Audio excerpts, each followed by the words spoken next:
On this episode of Dead Last, we're doing something a little bit different. We're doing the horror one-hit wonders. The premise of this one is movies where there was one movie where it was very clear that they were trying to start a franchise character. But it didn't really happen for one reason or another. Here's the movies that we are going to rank. How this ranking is done is I've actually gotten my panel and my patrons to send me their rankings, ranking these movies from dead last to first, with the worst being dead last and the best being number one. And the rankings accounted for a little numeric total for each movie, which kind of gave it its ranking. And we are going to go through that ranking today. You can actually send me a ranking as well too by becoming a patron on patreon.com and sending me your ranking. But let's take a look at my panel right now. I have some familiar faces for you guys, starting off with Derek up there, who is the host of Shindig Radio and the creator of the HalloweenShindig.com, which is a website you should be going to. What's up, Derek? Hey, what's going on? Glad to be here. Also appearing on here, we have, coming back from our Romero episode, we have Sean. Welcome, Sean. Hi, thanks for having me back. Sean is a filmmaker, and you can check out, he's part of the Just Scare Me project on Vimeo, which actually has a bunch of really cool monthly short films. What are you working on? What's the one for this month? I'm actually taking a break because of I have 3 projects that I'm planning that are going to be like super ambitious. Planning on being back on the next round, which will be for the spring. And then, of course, we have Mikey down there. How's it going, Mikey? Welcome back. What's up, guys? Good to see you guys. Mikey is a mask maker extraordinaire, created some of the coolest rubber that you have seen in your lifetime. What's your favorite one you've done? Oh man, that's kind of weird. My favorite one that I've done is a mask called Eaten, which is just very simply a woman with her face half eaten off. So there's the panel. So let's get to the rankings.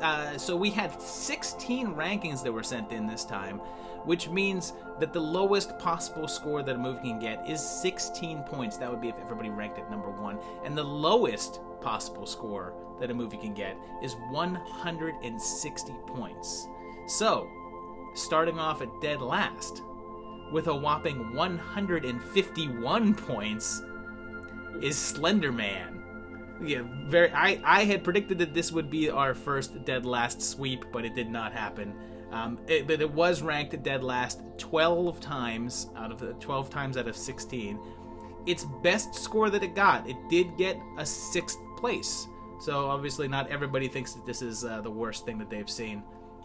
However, out of us, 3 of us did think it was one of the worst things, because me, Mikey, and Derek all ranked it dead last. And Sean, almost there with 9th place, so obviously didn't hit the cylinders for any of us. But Sean, this was saved from dead last from you, so it has at least some redeeming qualities. What are they? It's not a good movie. I don't want to belie my position on this movie by having it not be last. I can't defend anything about the movie other than the acting isn't bad. The script is weak. It's boring. It's not scary at all, like when it's really desperately trying to be. It's well shot when it's not grossly underlit, and the acting isn't bad. I mean, it's really that I have to sit here and be like, well, okay, I have to give this movie bonus points for not being as bad as this other one. It's still a terrible movie. It's still terrible. Someone who else that thought it was very terrible is Mikey. Mikey, you hated this one. I mean, I think a huge part of it is there's zero nostalgia here. Like, I don't know Slenderman. That's not my generation. You know, it's not a cryptid thing that I had heard about. I can't really think of anything good to say about it, just because there's other movies that have done this very thing. There's this thing that's going to come after the young kids, and they all can't seem to, not, what would it be, like, tempt fate, you know what I mean? And so they go after it anyway and wind up paying the ultimate price. This is the worst version of that I've ever seen. So that's all I really got to say about that. The funny thing is you talk about like this movie doing this thing has been done. What thing did this movie even do? What even happens in this movie? Nothing really happens. It's just like it's a bunch of loosely connected scenes that just are all things that you've seen before that are not scary.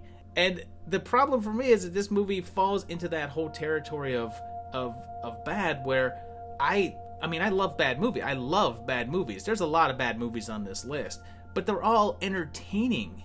And this movie, nothing fun happens, nothing interesting happens. It's just it's one of those it's a movie where if you watch it or if you don't watch it, it's the same exact experience.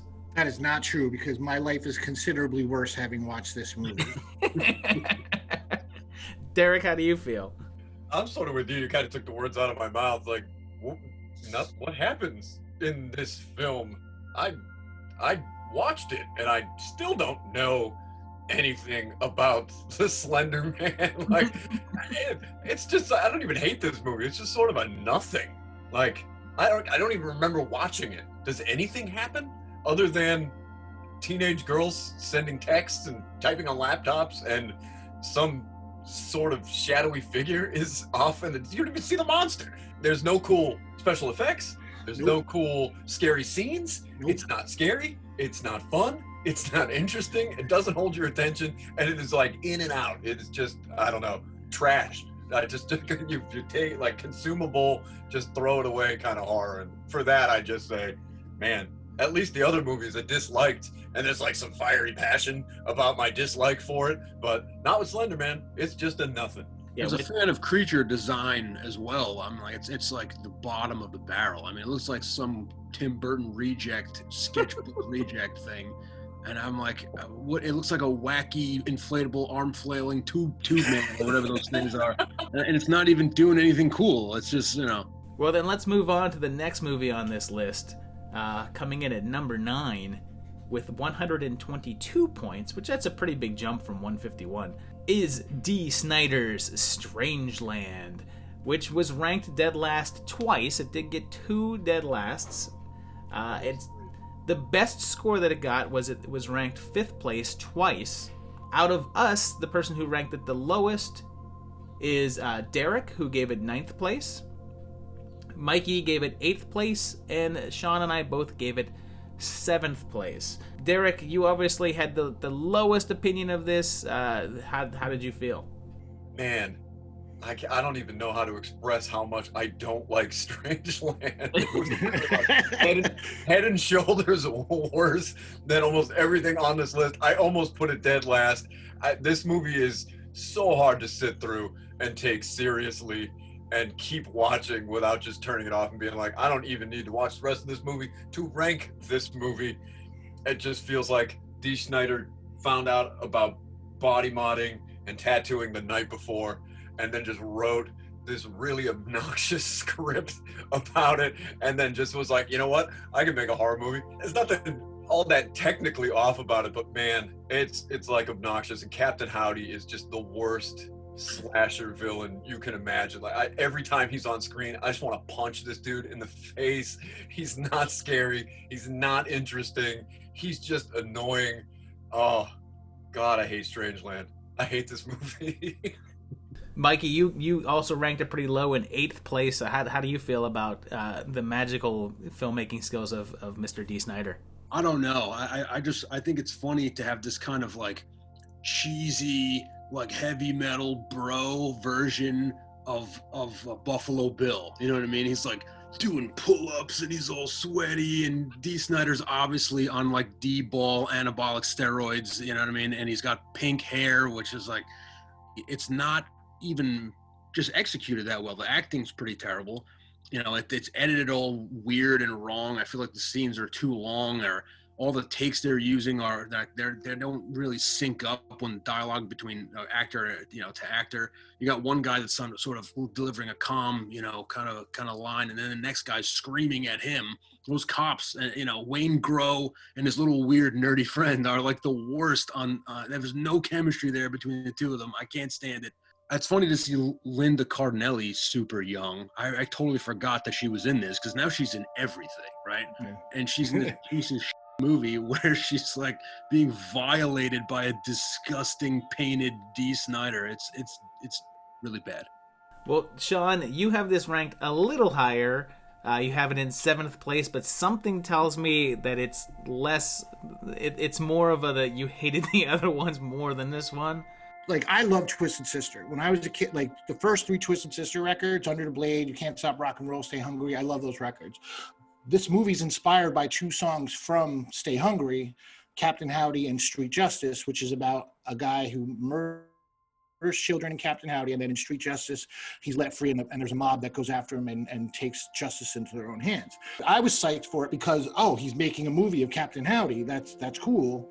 And then, like, he just gives himself these dumb speeches that go on and on and on. And I'm like, dude, G. Snyder, you are a good songwriter. You are a terrible screenwriter and an even worse actor. It's so bad. You can tell he's trying to make himself like a charismatic anti-hero villain that became popular in the late 80s and early 90s with horror movies, but none of it works. Terrible. That cop too, he's like actually pretty effective cop as much as they really like jam it down your throat that he doesn't understand the internet and this whole like newfangled, technology that he hasn't figured out yet.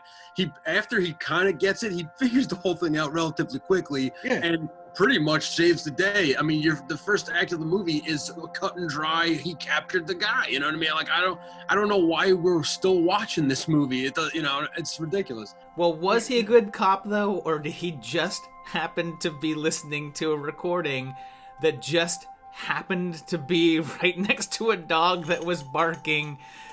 Coincidentally, out of all of the dogs and yards in the entire city, he was in front of the one that the dog was barking at. I gave it 7th place, and I'm gonna actually, I have, I guess, some sort of a defense for this movie. It's not really a defense for it, because I still think that it's a bad movie, but there's something about it that I found oddly kind of fascinating, because it's just such an odd structure that it's almost like the first half hour is like its whole movie. There's this guy out there, he's doing this crazy stuff, and they catch him, and the movie's over. And then it's like part 2. It's 4 years later. It's like this big time gap. The daughter, who was kind of a main character, is now completely gone. And then you go into this part 3 of the movie, which is like his revenge. And do we really want to see this guy have revenge? Movies shouldn't be like this, and they aren't like this. So I kind of want to see where he's going with this. So that's the only defense I have. So moving on to number 8. In a fairly close match, number 8 with 116 points is Bones, the Snoop Dogg horror movie vehicle. The lowest score that it got was 9th place. Nobody gave it dead last, but it did get 9th place. The highest score that it got was 3rd place. 2 people did rank it in 3rd place. On this list, I was actually one of the lowest rankings of it. I gave it 9th place. Derek, a little bit higher with 8th place. Mikey in 7th, and Sean, you gave it the highest ranking with 6th place. So what redeemed this movie for you? See, you're using the word redeemed. And it's 2 things. It's one, I appreciate the way Ernest Dickerson did like the 70s stuff with like the blood looks like it's from the movies in the 70s. You know what I mean? Like there was an obvious like care there. Like he wanted to really pay homage to those like blaxploitation movies. So I like that. And there's some good images. Like, I mean, the scene with the dog vomiting maggots. So little things like that, but yeah, that's pretty much all I can see. Snoop Dogg sucks. He's terrible. I don't like the tonal shifts in this movie at all. I don't know. It was all over the place. But and also another reason why I like this movie is because it's always a pleasure to see Pam Grier. And you know what? I'm actually gonna tell you that I ranked this movie 9th place, and I think I'm the opposite of Sean, in that this movie is my 9th place, but I actually kind of enjoy Bones. Like, I mean, I think it's a fun watch. I mean, there's a lot of good stuff that happens in this movie. I just think that it's not really enough. We watched Bones to see Snoop Dogg get revenge as a villain, and it doesn't happen until far too long into this movie. And I feel like if that last half hour had been the bulk of the film, if it had that tone, then I think this would have been a lot higher. But you got to kind of wade through that first hour of like setup to get there. When Bones finally makes his grand appearance, it's like the movie starts. That's when the movie starts, and it's great from that point on. But it just wasn't enough to live up for me. When Bones gives you what you want and what you came for Bones to see, it's a little too late. But when it gets there, it's kind of fun. It's Snoop Dogg carrying the guy's head around, making stupid jokes, trying to be Freddy Krueger and failing. But it's what you want to see, right? It's what you're here for. And that other hour or so, you're just kind of like, when's Snoop gonna get fun? So yeah, I can't rank it too high, but I wish that I could, because it is sort of fun. And there's some fun effects in it too. Like you said, the dog shooting the maggots out of its mouth.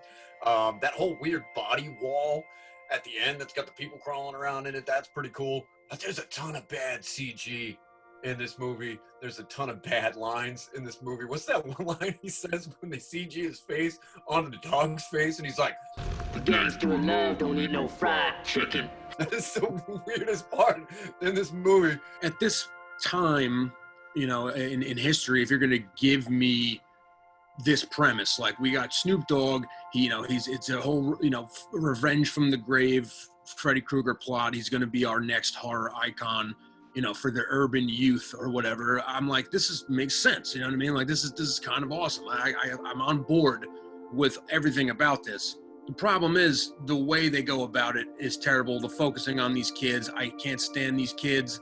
I don't like them. I don't buy them as like streetwise cool kids. That is like at a time when you're actually have a lot of cool movies like, Menace to Society and Juice and stuff like that. You have those cool kids. They exist. I want to see those kids. These aren't those kids. But you could probably edit this into a 20-minute short that is just all fun instead of, drudging through this whole thing. Oh, nothing wrong. Yeah. Because I'm gonna give you hot. Just from that guy. 20 minutes of that guy. Give it to me. So that takes us up to number 7 on this list. Also very close in points, because there was a lot of very, very close calls in this rankings. And number 7, with 109 points, is Brain Scan, which was actually ranked dead last one time. Its best score was 4th place, which it was ranked 4th place 3 times on this list. On the panel, Sean and I both had it a little bit on the lower end of things in 8th place. Derek, you had it fairly high with 5th place. And Mikey, you had it the highest. You had it ranked in 4th place. So you have a lot of appreciation for Brain Scan. There's something about it. At a certain age, I watched it. All the Fangoria I read about it, the heavy Steve Johnson effects and that kind of look. It's like Trickster is everything Steve Johnson has ever wanted to do. Like it's totally his style in every way, jammed into one character. He's got the stretched mouth, he's got the mohawk hair. It's everything. The teeth and everything like that, and I kind of love it.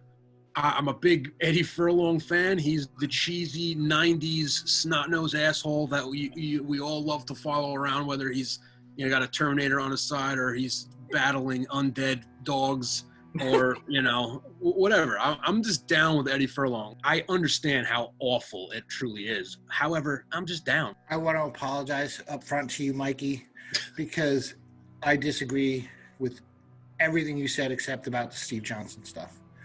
I think I cannot believe Edward Furlong had a career with how bad of an actor he is. He is a terrible actor. I just didn't like this. And then the worst thing, and this really pisses me off in any movie that this happens, is when you give me an entire story and then at the end it literally doesn't matter because nothing happened. It didn't happen. Like there's parts I like the first kill a lot, but other than that, no, this movie did nothing for me.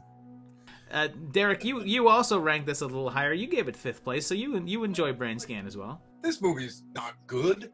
I don't like Brain Scan all that much, and I got to be honest, I think this is Edward Furlong's worst performance. He is terrible in Brain Scan, and that's saying something. That's saying a lot. But I agree. He's terrible in everything. But that's a product of the time. Right? I mean, and in the 90s, we're getting Brain Scan. It's gonna happen. There's no way we don't get Brain Scan. And when you give me a snot-nosed little wise ass with a cool flannel on, it's gonna be Eddie Furlong. So Brain Scan's just happening. So with that in mind, I'm gonna concede the fact it's gonna happen. I'm on board at that point. I'm like, yeah, let's do it. Let's do some Brain Scan. And honestly, as much as you might hate Trickster, don't you think this could have been so easily franchised? I mean, this is failure to launch wrapped up in a bow. I mean, this is you could have seen 20 of these movies. Honestly, but I don't hate Trickster. I hate Trickster's name. Trickster's name is terrible. It's a terrible name, but like the guy does a good job. I think he gives a pretty good performance. Yeah, the makeup is weird. The makeup is subtle. It's not. Well, I mean, there's nothing subtle about his mohawk, but like the stuff that's going on in his face, it's like, is that what this guy looks like? It's kind of weird. It's kind of trippy. The whole movie's got like a weird, trippy kind of vibe to it. You got Frank Langella playing a cop, giving Eddie Furlong a hard time, like Frank Langella. And I don't like I said, I don't hate Brain Scan, but it's not terribly good. It's not something I put on all the time, but I had it. It's not like Slenderman where I had to actually pay $2.99. I will be billing movie timelines, by the way. $2.99 for having to watch Slenderman. But I popped in my VHS to Brain Scan. I hadn't seen that in some years. It was fine.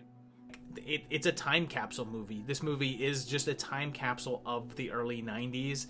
And if you try and put this into any other era, it kind of falls apart, and ultimately Trickster doesn't even really matter to the plot too much. He's like a side commentator. He doesn't really affect too much. Honestly, too, being a Fango kid is a thing, right? Like Monster Kids were the famous monster. I mean, that's before my time. Fangoria, that was my era, and I connect with that in the stupidest way. All you got to show me is the back of a Fangoria magazine with a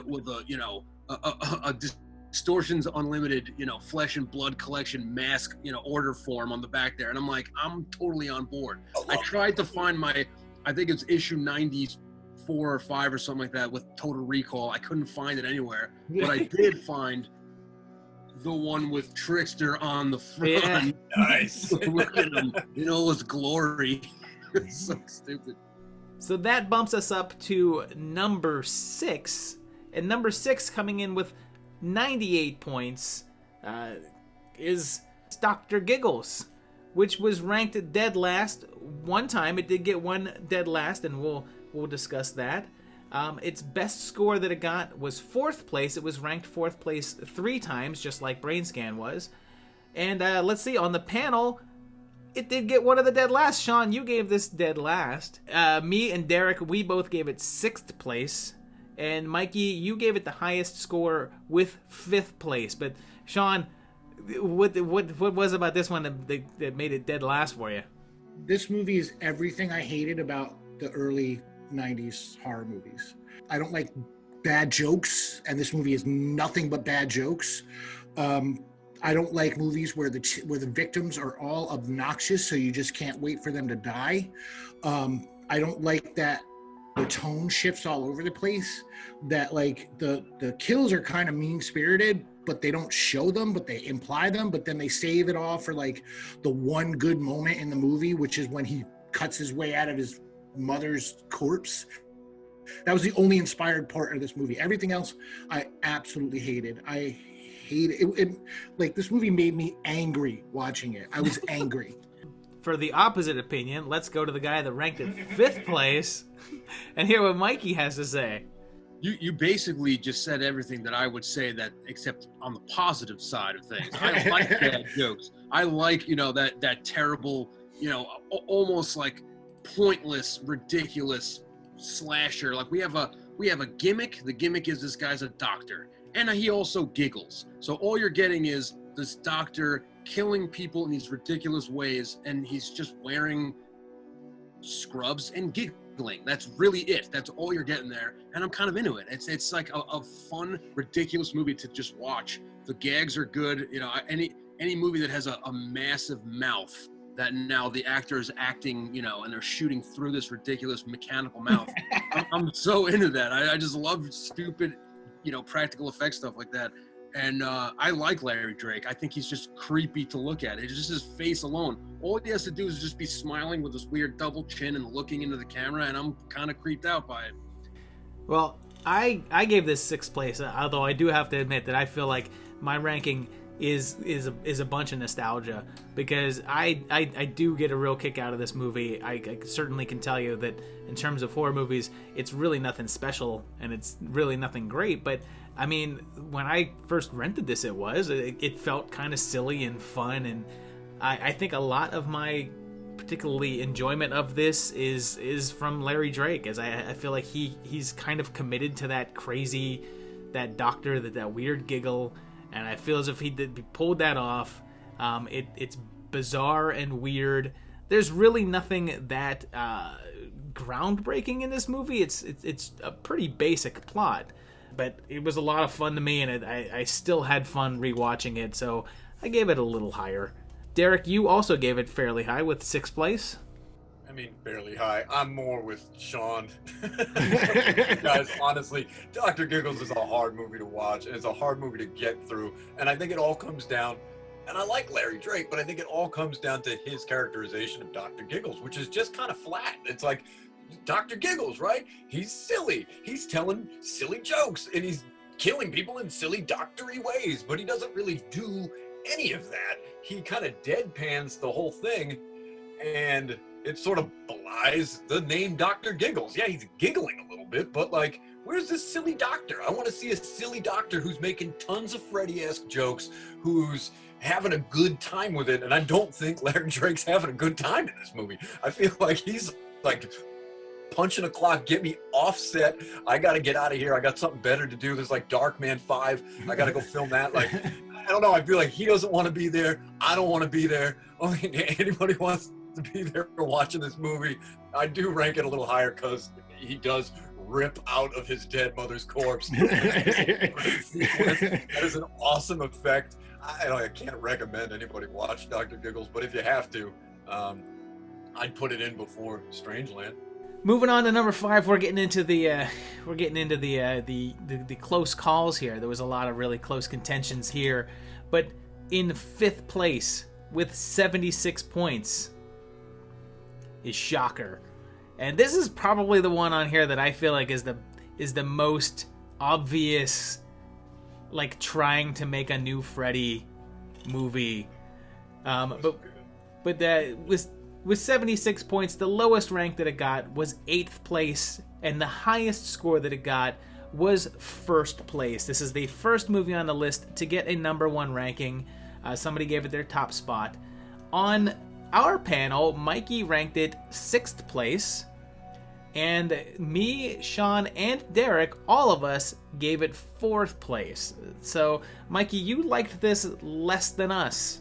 I mean, like I said, I just like other stuff more. I'd rather watch other stuff than this.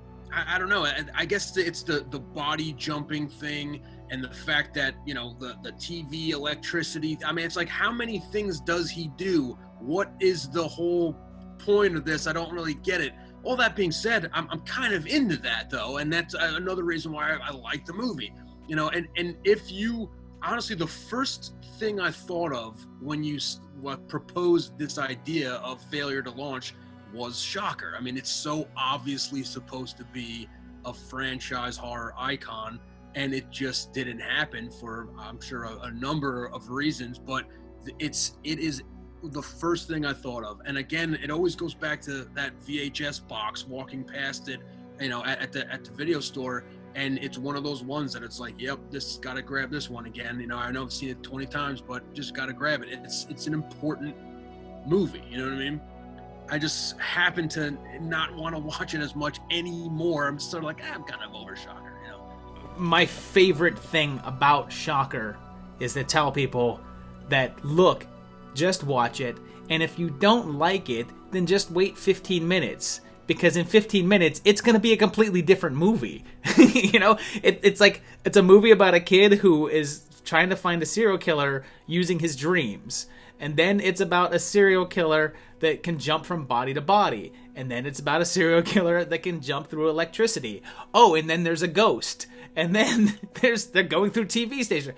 It's just every 15 minutes, it just reinvents itself into becoming something else. And it becomes so crazy that I absolutely adore it. And unlike some other movies where it just is like, hey, I'm going to throw a whole bunch of stuff out to you, for some reason, for me, it actually all kind of flows. It makes sense to me for some reason, and I love it. I don't know if it's maybe sheer nostalgia, because I did actually see Shocker in the movie theaters twice, but I don't know. There's something about it that is just ridiculous enough to enjoy.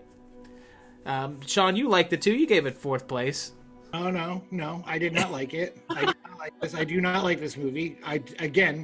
I have to put it above. I have to put it somewhere on this list, and it's not as bad as the other ones. It's still a terrible movie that I do not enjoy. I don't like the mess of tones. I don't like that it doesn't. Like you said, the thing that you're praising it for is why I don't like it. It doesn't establish clear rules. I don't know what his powers are. He can do this, and then he can swap bodies, and then he can go into electricity, then he can go into TV shows. Like I don't like it. Yeah, once it just keeps getting goofier and goofier and goofier, and I check out. I don't like it. I don't like Shocker at all. Shocker is bonkers. Like, what is going on in Shocker? What is this movie? You're saying, I don't even know how Wes Craven made it. I don't either. It seems like he just got a huge 8-ball and just blasted that thing and then wrote Shocker. Like, it is all over the place. It doesn't know what it wants to be. It doesn't know what's going on. Like you said, every 15 minutes, it's a different movie. It's like A Nightmare on Elm Street. Now it's Jason Goes to Hell. Now it's Stay Tuned. They're jumping around TV channels. What the hell is going on in this movie? His dead girlfriend's ghost shows up and starts shooting light out of her chest at a TV digitized version of Horace Pinker. I don't know what's happening in this movie. This movie is crazy. It's sort of fun to watch. It's sort of fun to just be like, what is this? It's kind of head scratching in its way, and that's kind of fun, I guess. But yeah, not Wes Craven's finest hour and a half by any stretch of the imagination. One thing too, I'll say is Horace Pinker's the only one of these like horror iconish, slasher guys that gets less scary as the movie goes on. Like Freddy Krueger, the idea of Freddy Krueger, he's just this like kind of skinny, gross dude that wants to touch kids or whatever the hell he's doing. I'm not afraid of that. Like, I'll meet him in a dark alley and whoop Robert Englund's ass. But Horace Pinker's scary. He's like this criminal, like kind of beefy bully guy who's like cracking jokes at you while he's like beating your ass. But then he gets progressively cheesier as the movie goes on. And by the time he's like, crawling on his hands and knees, coming out of your TV, black and white, you're like, I'm not even afraid of you anymore.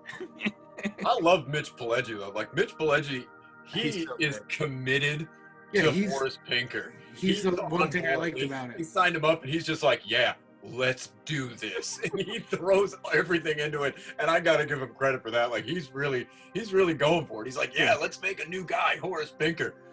So that takes us up to number 4, getting into the I guess the good stuff, depending upon who you're talking to on the panel. But actually fairly close with Shocker, and at 70 points, we got Trick or Treat. Not Trick or Treat, but Trick or Treat. The lowest ranking that I got, it was ranked 9th place twice, and it did get 1 first place ranking. Now, on our panel, I had it ranked the lowest. I had it in 5th place, which I'll talk about. Sean and Mikey both had this ranked in 3rd place, and Derek, you were the number 1 ranking. So I kind of knew that I expected you to have this very, very high on the list because I know how much you love Trick or Treat. I don't know if I expected it to be your number 1, though. Trick or Treat is my number 1. I love Trick or Treat. I've talked at length about why I love Trick or Treat. I understand why everybody else didn't, choose it as their number 1 movie. I don't know why they didn't, but I understand why they didn't. I love Trick or Treat. It's the perfect 80s rock and roll Halloween horror movie. Skippy, Tim, Sammy, the soundtrack. I love Trick or Treat. That's it. Well, the funny thing is I feel like, again, that I'm going to be the opposite of what Sean and Derek have said for quite a bit of this, in that I have this ranked at number 5, number 5, but I have a feeling that my 5th place ranking is higher than your guys' like 3rd or 4th place ranking, because I love Trick or Treat. It's such a fun movie. It's ridiculous. It's great. Sammy's a great character. Holy crap, can he dance? He may not be able to lip sync that well, but damn, that guy can dance, and he was a professional dancer, so I would have no less. Although there is something slightly disappointing about a villain that can be taken out by a toilet. But it's a lot of fun, and I don't think anybody who was a 1980s metalhead would not find something to appreciate in this movie. No false metal. Yeah, I love Trick or Treat. It's a staple. I watch it at least once a year, obviously around Halloween. You know, we talk about it all the time. I'm constantly finding something else new about it, like just looking up the guy that played Sammy Kerr and finding out that he was like one of Michael Jackson's main guys. He was in like Captain EO and the Thriller video and all kinds of stuff. And even the making of Thriller, I think there's a scene with him in his zombie makeup kind of goofing around, you know, I would have loved to see more from Sammy Kerr. I would have loved to see a sequel to this. I would, love to see 10 of these, honestly. The only thing I think on this list that makes it even number 3 is its lack of practical makeup effects and creature effects. I mean, you have this really cool puppet who almost out of nowhere just kind of shows up when that girl's in the car listening to the tape. And it's cool as hell, but it's so quick and completely pointless, which is why it's kind of awesome in the movie. That being said, it's number 1 and on many other lists for me. I love Trick or Treat, and I'm kind of sad that it's not higher. Well, so I'm actually really curious to hear this too now, because Sean, you have this ranked as 3rd place, but seeing how you felt about your 4th and 5th, I need to know. Like, so you have this 3rd, but is there any love for it? Let me say the things that I like. I like Skippy from Family Ties. I think he does I think I do think it's weird that he's a nerd in this movie that takes place in 1986, when like bands like Motley Crue and Twisted Sister were like the biggest bands in the world, but somehow the metal kid is the nerd. But okay, whatever. And then I think the movie does get a lot of fun when Sammy shows up, even though I have no idea what his goals are, because he's killing his audience. That seems like a bad idea for a rock star, but then I embrace the goofiness. But unlike the other films, I feel like the tone for this kind of is there throughout the movie. It's not just like all of a sudden it gets goofy, but I do like the scenes. I know it's real weird to watch that scene with the girl in the car in 2020 or 2021, but you don't really think, but you're like, it takes on a whole different other meaning. Like when you're a kid, you're like, oh, that's weird, she's getting molested by a spirit. And then when you're in 2021, you're like, oh no, she's getting molested by a spirit. It just has this whole like different tone. And I love that demon monster that shows up. So to me, I had more fun with this one than I did with any of the previous films. It sticks to what it is. I just right now at this second just thought of something that I don't think I've ever thought about with the movie before, but that tape was intended for like the jock kid, and the girl just listened to it when she wasn't supposed to. So was like Sammy going to molest the jock? Mm-hmm. Was he gonna? No, I think that was the way I took that was like well, it depends on who's listening to it, kind of thing. Well, he was just like, oh well, this is not what I had planned, but I'll go. He just took it in a different direction. I think that demon was gonna molest the jock. No wind, no false metal. Okay, so getting into the top 3, I have a feeling that this number 3 ranking is going to bum out a couple of people on this panel. But at number 3, with 53 points, because the points are getting pretty low here, is The Burning. This classic 80s slasher had the lowest rank of 8th place, although it did have first place 3 times. 3 people did give it their number 1. On the panel, Sean ranked it the lowest with 5th place. Me and Derek both gave it 3rd, and Mikey gave it the highest ranking, which is 2nd place. So, Mikey, there's some appreciation for The Burning here. Oh yeah, big time. I mean, I love Cropsey. I love Tom Savini. You know what I mean? That being the effects guy, it's like, yeah, I love that. Obviously, it was a really important character for me. I love Savini. I love the fact that, it's his chance to kind of take back camp slasher movies. This is an obvious ripoff of Friday the 13th in many ways, and it's sort of, it's his character. When they took Jason from him, and it's like, all right, Savini gets a chance to do this whole thing all over again, and it's sort of got this European feel to it that I really like, because I just like European giallo style stuff, and it's like trying to do that well. I feel like it's a victim of that whole like camp slasher ripoff thing, and if you don't think about that, it's a solid movie. I don't like this movie. I think the only reason why this movie gets any praise is because of the good special effects. They are great. They're few and very far between. They are awesome, though. I really do like the gore. But to me, I don't know why I'm watching a movie with a bunch. It feels like Meatballs without the jokes, with some slashing thrown in there. And I don't care about these kids' relationship drama. I think it's really weird that this creepy kid watching girls shower is like he gets captured, but everybody else gets offed in an instant. It's just I don't know. This movie doesn't work for me. I like the trivia part of it, where you're like, oh, look at all these before they were stars actors in there, but like, I don't know. I love slasher movies. This is just not one of the ones I like. I would rather watch. To me, Friday the 13th Part 2 is getting that formula right, and I wish Tom Savini said yes to Part 2 instead of doing this. No, I hear you. But look at this though. Look at that mug. It's great. The effects are phenomenal. I wish there was more. If there would have been more of them, I probably would have liked this movie more. I'm glad that there's no sequels to The Burning, and we're talking about failure to launch. Could you've made a franchise out of this? But The Burning is like what you would get if Friday the 13th never had 10, 11 sequels to it. And like, hey, remember that one with that guy?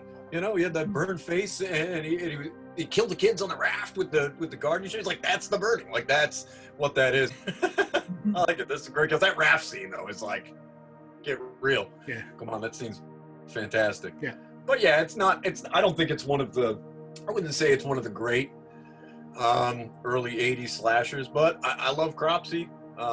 Like you say, a lot of the before they were stars. You got George Costanza in there. You got is it Holly Hunter? Yep. That's in there. Mm-hmm. What's his name from Fisher Stevens? He's in there. Fisher Stevens. Yeah, Fisher Stevens. Yeah. So that's kind of fun. I mean, but that's like, looking back on it, that shouldn't be a testament to its quality as an actual motion picture, but just in terms of nostalgia. And I mean, would I rather watch The Burning than everything else I put ahead of this? Yeah. I actually genuinely thought that the movie did a very good job developing the kids' characters to the point that I actually liked them and I was invested in them. And so when people were offed and killed, I was like, oh, dude, that guy just died. So it was that part for me kind of stuck in a little bit more. Obviously, the special effects were great, and I kind of liked that they did have a definitive ending. I mean, Cropsey, it would have been hard to bring him back. Obviously, if you want to make a sequel to something, you absolutely could. And everybody talks about the raft scene, although I have a question on the raft scene because it's really, really weirdly shot, because they're like looking into the raft and I can't tell if he's in there, but I don't understand how they didn't see a person in the raft until they got that close. And then once he stood up and started stabbing, like where he is standing, is he still standing in the raft? I mean, have you ever tried to stand in a raft? I mean, I don't know if you're standing in a raft and trying to stab somebody, but I don't know how much that works. But it did make for a really fun it made for a pretty awesome scene. Can't deny that. Rick Wakeman's score for The Burning is iconic. That's a great early 80s synthy score, and I love the score from The Burning for sure. All right, and now we get on to number 2, which I know this is going to be an interesting discussion here, because at number 2, with 46 points, is Behind the Mask, The Rise of Leslie Vernon. The lowest ranking that it had was 9th place. The highest ranking that it had was 1st place. It was ranked 1st place 5 times. On this panel, there was a pretty...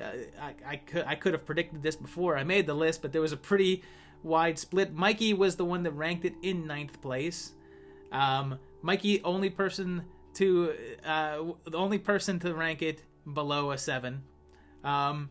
Derek ranked it 7th place. There was 2 people that ranked it in 7th place. Derek ranked it 7th also, and Sean and I both gave it 2nd place. So Mikey, what about this one did you not like so much? Well, it's just a really specific personal thing. I mean, I understand that it's a well done movie. There's basically nothing wrong with it per se. It's just not my style. It's not the type of horror movie I want to see. I don't like the whole sort of self-aware, winky, making fun of the genre thing that seems to be very popular these days. And you know, it is a very well-written movie. I think it's sort of a writer's horror movie. Like, how would you lay out a mockumentary about, you know, a character that sort of lives in this world where these famous horror icons actually did exist and is sort of emulating that in some way? It's almost like they did it perfectly. It's just not the movie I want to see, and I found it almost impossible to get through. I'm just like, oh, it was just eye roll after eye roll when I would just rather just watch a serious horror movie. Like, I just want to watch a movie, you know? It's kind of cute, right? Is this funny?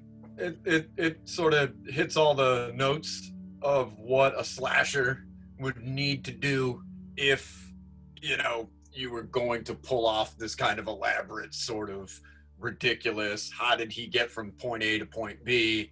And it's kind of fun to see sort of behind the veil, you know, on what he would have to do. He'd have to saw the limb ahead of time. He'd have to prep the lights so that he had a remote to shut it down at one specific time. And that's kind of fun to see, like Mikey says, like a writer's horror, but like, how would you account for all of these different things that would need to happen to make the sort of ridiculous and improbable things that happen in a slasher movie happen?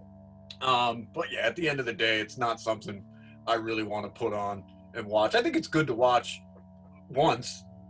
One of my favorite non-horror movies that I happen to enjoy a lot is Rosencrantz and Guildenstern Are Dead, which the whole concept of it is what side characters that are in Hamlet, what they're doing in between, like when they're not on stage, it's what they're doing for the whole rest of the play.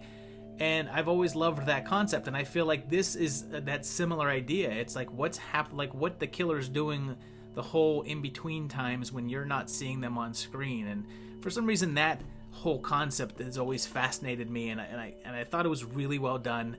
I do feel as if this movie's kind of hindered a little bit by the last act of the film when it stops being the found footage movie and starts being a regular movie. I think it's kind of necessary for the storyline, and I think in terms of a found footage movie where you're going, well, why are they even still filming this? It works because there isn't any reason for them to still be filming it, so I think that it made sense narratively wise, but it did become a less interesting movie at that point. But I still really enjoyed it. I have a lot of love for this movie. Sean, you gave it 2nd place, which may or may not mean that you liked it. I'm kind of in the middle. I think the acting is great across the board in the first 2 acts. Once they get to the actual victims, then it becomes, like you said, less interesting. And I think the real reason why the last act doesn't work for me is because Leslie Vernon is never intimidating in the first 2 acts. Like, I'm never scared of him. So when it becomes a horror movie and you have to rely on him being a threat, I don't take him all that seriously, because he's so goofy and affable and likable. You know what I mean? In the first two acts. So the last act doesn't really work for me. So it kind of pulls the whole thing down for me overall. This is literally an average movie to me.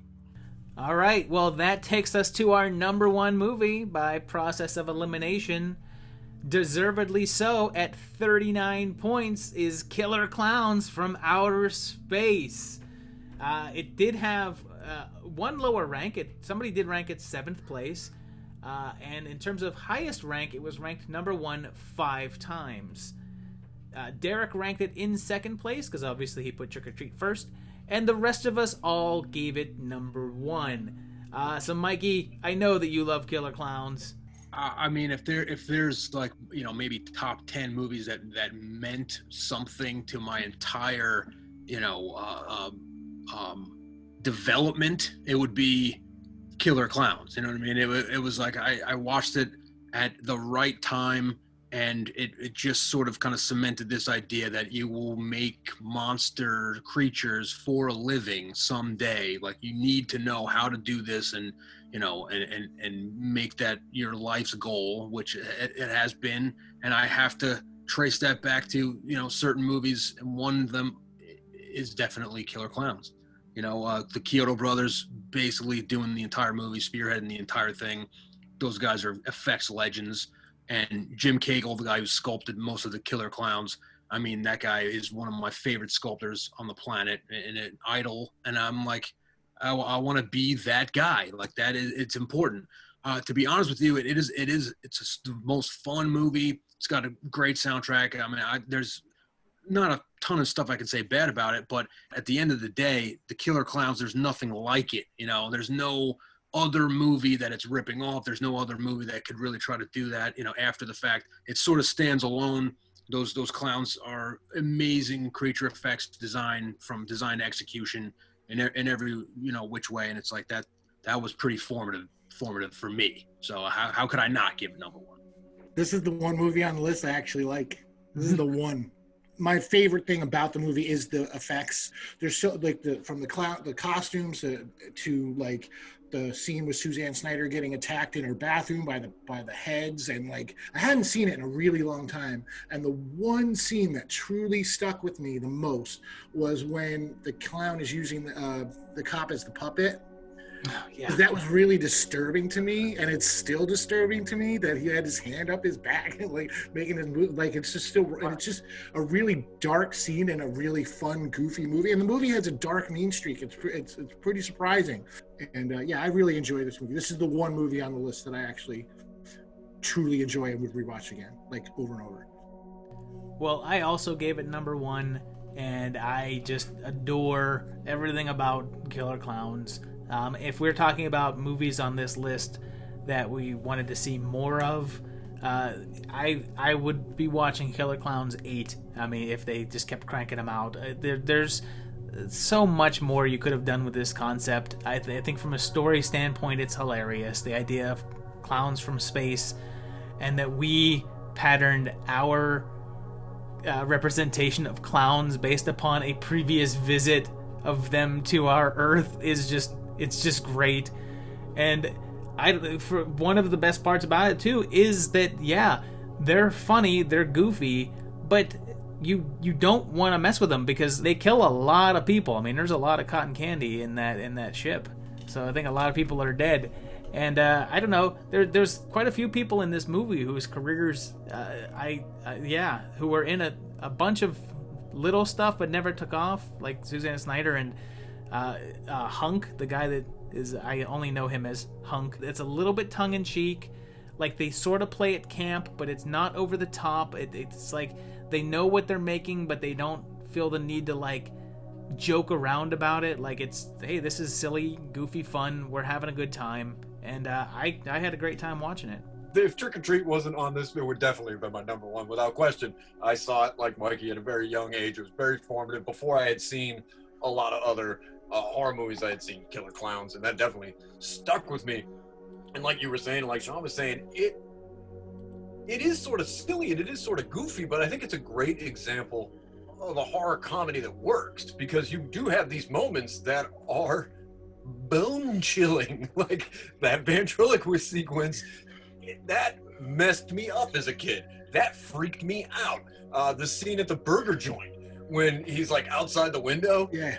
That freaked me out too. Like, these clowns scared me, but the movie was still so colorful and so fun, and campy, that it just kind of strikes that balance. The Kyotos deliver these iconic characters that you recognize instantaneously. Mikey's right. There isn't another movie like Killer Klowns before it or after it. It is singular. That's Killer Klowns. Come on, number one. Give it up. Well, it is number one, and I'm pretty happy that it made it there. I feel like it's very, very deserving.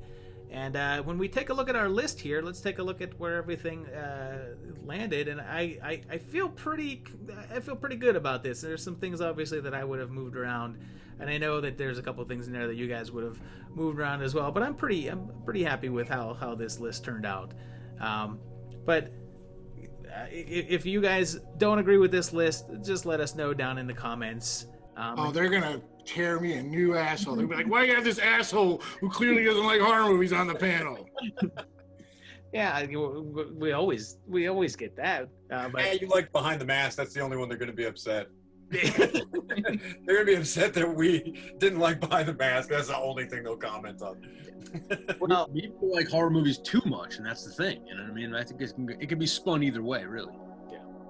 Well, let us know what you thought of this episode and these movies down below. If you wanted to see one ranked higher or lower, please shout it out. If you want to defend Slenderman, go ahead, because it is our dead last for this episode, and I think it definitely deserves to be so. If you want to participate in the rankings, then you can go on patreon.com/movietimelines and become a patron. Patrons get to rank movies every single month. There's a different list up.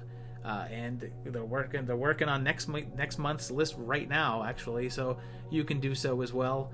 And I want to thank you guys for watching the video, and I want to thank my panel. Thank you guys very much for coming and being a part of this. And I'm sorry about some of the movies that you had to watch. I thought that this was actually like a little bit more of a lightweight. I was like, oh, I'm giving people some fun things to watch. Not sure. It's just me. It's just me. I'm sorry. I'm so sorry. Well, thank you guys for coming and being a part as always, and thank you guys for watching. And I want to thank my patrons for participating. These are the patrons that actually participated and sent in rankings for this list. And this is a list of my patrons that are just patrons of the channel in general. So thank you to you guys, and thank you for watching. And we'll see you very shortly for more great video goodness. Thanks, guys.